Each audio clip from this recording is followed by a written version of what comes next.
के सर्वोच्च पद पर शोभायमान माननीय राष्ट्रपति श्रीमती द्रौपदी मुर्मू महोदया, हरियाणा के माननीय राज्यपाल श्री बंडारू दत्तात्रेय जी, हरियाणा के विरासत एवं पर्यटन मंत्री श्री कंवरपाल जी, केंद्रीय राज्य मंत्री श्री कृष्णपाल गुर्जर जी, हमारे परिवहन एवं उच्च शिक्षा मंत्री श्री मूलचंद शर्मा जी, सभी उपस्थित विधायकगण, सांसदगण, सभी अधिकारीगण और आज के इस मेले में उपस्थित सभी हमारे देश विदेश से पधारे मेहमानों, सज्जनों, भाइयों बहनों, ये अवसर एक यूनिक अवसर है। हरियाणा की पहचान बन चुका। ये हरियाणा में लगने वाला ये अंतर्राष्ट्रीय आर्ट्स एंड क्राफ्ट्स मेला 2013 में इसको अंतर्राष्ट्रीय स्वरूप दिया गया था। उसके बाद हर वर्ष लगातार हमारे कलाकारों और शिल्पकारों की कल्पनाओं से, सरोवर कलाकृतियों से और सुसज्जित ये सूरजकुंड मेला, इस मेले में आप सबका स्वागत करते हुए बहुत ही प्रसन्नता हासिल हो रही है। भाइयों बहनों, ये अरावली की पहाड़ियां, इन अरावली की पहाड़ियों में तोमर वंश के राजा सूरजपाल द्वारा बनवाया गया यह ऐतिहासिक सूरजकुंड, इस सूरजकुंड की ऐतिहासिक मान्यता है।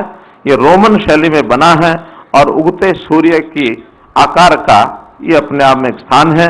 उगता सूर्य प्रगति का प्रतीक माना जाता है। हरियाणा के लोग इससे बहुत प्रेरणा प्राप्त करते हैं। इस धरा पर पिछले, जैसा बताया गया, 36 सालों से और ये मेला ये लगातार लग रहा है। इसका अपना एक महत्व है।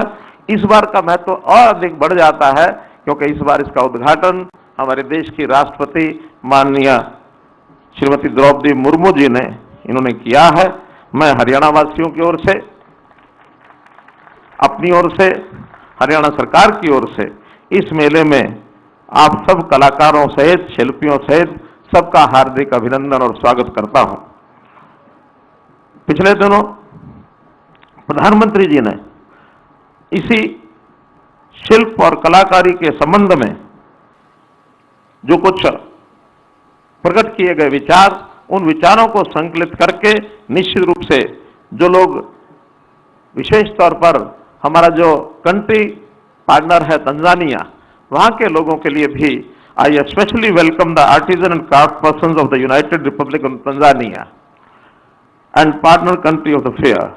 We are delighted to have you here from the land of words, great archaeological excavations and their scientific interpretation, having a rich legacy of sculptures, the art and craft of great East African country of Tanzania will surely be a center of attraction at the fair. माननीय राष्ट्रीय महोदया, इस मेले में आपका पधारना इस मेले के महत्व को कई गुना बढ़ा देता है, क्योंकि निश्चित रूप से जैसा हम जानते हैं, आपका जन्म कला व शिल्प से समृद्ध प्रदेश उड़ीसा में हुआ था, जहां कोणार्क का प्रसिद्ध सूर्य मंदिर, पुरी का जगन्नाथ मंदिर, भुवनेश्वर का लिंगराज मंदिर, मुक्तेश्वर आदि अनेक मंदिर पत्थर की कलाकृतियों से विशेष विख्यात हैं। आप उस उड़ीसा में पली बड़ी हैं जहां पीपल का काम, पीतल और बेल धातु, चांदी और पत्थर की महीन नक्काशी जैसे हस्तशिल्प के विख्यात हैं। वहां पर पूरी अपनी बालू कला, कटक अपने चांदी के तारकशी काम और ताड़ के पटचित्र, नीलगिरी पत्थर के बर्तनों और विभिन्न आदिवासी प्रभावित संस्कृतियों के लिए जाना जाता है। संबलपुरी कपड़ा, विशेष रूप से संबलपुरी साड़ी की कलात्मक भव्यता देखते ही बनती है। उड़ीसा में उपलब्ध इकत, बंधा, बोमकाई, पसपल्ली, हथकरघा साड़ियां भी ये प्रसिद्ध हैं। जैसा कि अभी मैंने जिक्र किया कि मेले का सहभागी राष्ट्र तंजानिया है, इसी तरह से हमारा जो सहभागी राज्य है वो गुजरात है। इस बार हर वर्ष मेले में एक कंट्री पार्टनर और एक सहभागी राज्य, इनका भी हम योगदान लेते हैं।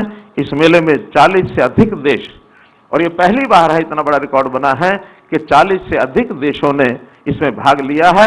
इसीलिए वास्तव में इस मेले को अंतर्राष्ट्रीय कहना ये उचित होगा, क्योंकि देश और विदेश के जो कलाकार हैं उन शिल्पकारों की कल्पनाओं से सरोवर कलाकृति से सुसज्जित इस हस्तशिल्प मेले को की छटा देखते ही बनती है। भाइयों बहनों, ये जो मेला है ये हमारी न केवल संस्कृति बल्कि हमारी कलाकार और जितने भी ऐसे अपनी कला को दिखाने वाले लोग हैं उनको एक अवसर मिलता है अपने रोजगार को और तराशने के लिए।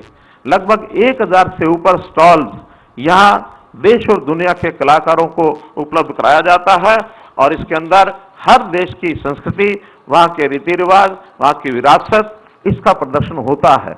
यहाँ एक हरियाणा का भी अपनी चौपाल, अपना घर इस प्रकार से जो प्रदर्शन किया गया है, एक प्रदर्शन किया गया है और उसमें जहाँ खाट के ठाठ और खाने के स्वाद ये दोनों मिलते हैं।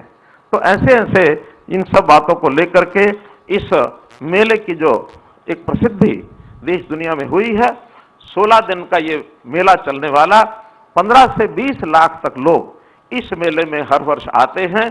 तो इस नाते से अपने आप में इस मेले का जो हमारे जो कारीगर, हमारे जो इस प्रकार के कलाकार वो उसका उठाते हैं, मैं निश्चित रूप से उनके लिए शुभकामनाएं करता हूं और आशा करता हूं कि हम इस मेले में यदि कोई और अच्छा प्रावधान करने के नाते कुछ सुझाव आते हैं, उन सुझाव के लिए भी हम आपका आमंत्रण देते हैं आपको कि हमें और अच्छा मेले को बढ़ाने के लिए जो कुछ सुझाव आएंगे उनको भी हम यहाँ और बढ़िया ढंग से निभाएंगे। अंत में इस मेले के जो आयोजक हैं, चाहे वो हरियाणा सरकार टूरिज्म विभाग है या कला संस्कृति विभाग, Akhil Bharatiya government of India की ओर से भी उनका हमको सहयोग मिलता है। मैं उन सबको बहुत बहुत बधाई और शुभकामना देता हूं और माननीय राष्ट्रपति महोदय का पुनः स्वागत करते हुए अपनी बात को समाप्त करता हूं। बहुत बहुत धन्यवाद।